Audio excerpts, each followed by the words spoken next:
Here's an easy way I found to remove the valves and replace them on a MR1.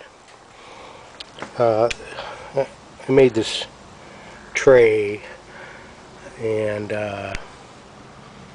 numbered them: exhaust left, exhaust right, number 1, exhaust left, exhaust right, and I cut slots in it to put the valves just to keep it straight. Here's the tool. It's just a piece of 1/2-inch copper tubing.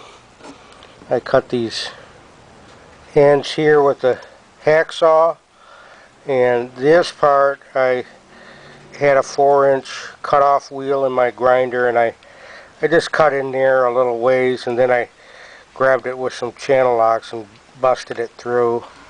I put a crutch rubber end on it so I can push with my hand. It's nothing special. And what you would do is you take a little magnet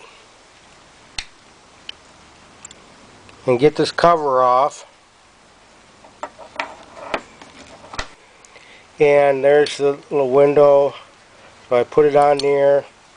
And these springs are not that strong. You can push them with your hand. You have to get them going first.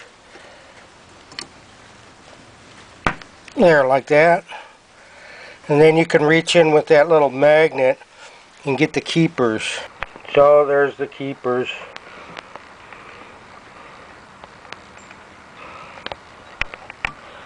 And then I put the parts in the tray. The spring, this bottom of the spring is thicker than the up at the top. So you know how that's supposed to go back in there. And that's it. Now, putting them back together. Okay, to put the keepers in, you'd put one of the keepers in here, like that, and set this in place. And then you set the other keeper in, and you angle it to the outside, like that. Here's a toothpick. Angle it to the outside like that. Then you put this on here,